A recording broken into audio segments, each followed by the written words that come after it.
Hey everyone, welcome back. Today, we're going to look at Family Guy Season 2, Episode 18, called Peter Bisunum. This is one of the funniest episodes of the season because it shows Peter at his most ridiculous. He ends up creating his own country and calling it Pretoria. Let's dive into the full story and go step by step. The episode begins at the Griffin household. The place is in bad shape. There are broken parts everywhere, leaks in the roof, and general problems that need money to be fixed. Lois points out that the house needs serious repairs before it gets worse, but Peter isn't too happy about spending money on it. Instead, he thinks he can somehow trick the government into paying for it. Peter goes to a government office to ask for financial help. Like a grant, he waits in a super long line, annoyed the whole time. When he finally gets to the counter, the worker tells him that he doesn't qualify because he didn't fill out the forms correctly. Peter tries to offer a candy bar as a bribe, but of course, it doesn't work. He storms out, complaining that the government doesn't care about people like him. Back at home, Peter continues ranting.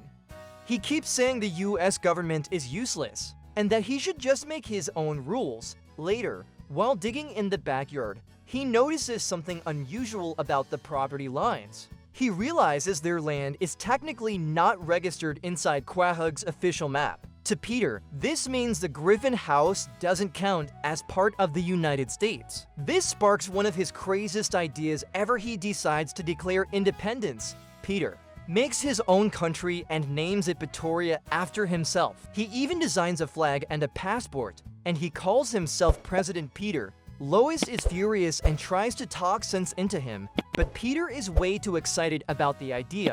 To him, this is not just a joke, it's real power. Soon, Peter actually gets invited to a party with foreign diplomats. He treats it like a big honor. At the party, he brags about Pretoria, and the other world leaders humor him. But the night quickly spirals out of control, with drinking, fireworks, and Peter embarrassing himself. It's clear the others don't take him seriously, but Peter thinks he's now an important world figure. Things take a bigger turn when Peter decides Pretoria needs to expand. Without permission, he invades Joe Swanson's backyard and claims it as part of his country. Joe is furious since he's both a police officer and Peter's neighbor.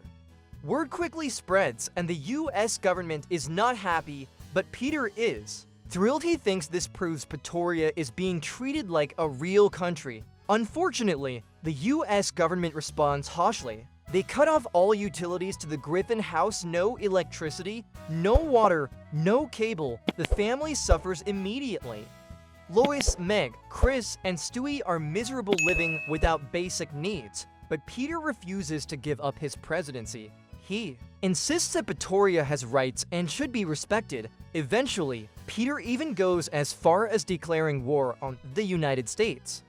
His army, however, is laughable. It's just him holding a toy gun. Of course, this only makes things worse. The government sends actual military tanks to surround the Griffin house. The family is terrified, and Peter finally realizes he's way in over his head. At this point, Peter surrenders Pretoria to the United States. He admits defeat, though he still tries to act like he accomplished something. The government forgives him but warns him to never try such a stunt again. The episode closes with the Griffins finally getting their utilities back and life returning to normal. Lois scolds Peter for causing so much chaos, but as always, Peter doesn't really learn his lesson. He actually brags that he was once a president of his own country, treating it like an achievement instead of the disaster it was. So that was Season 2, Episode 18. It's a hilarious episode that proves Peter's overconfidence can turn the simplest idea into complete chaos.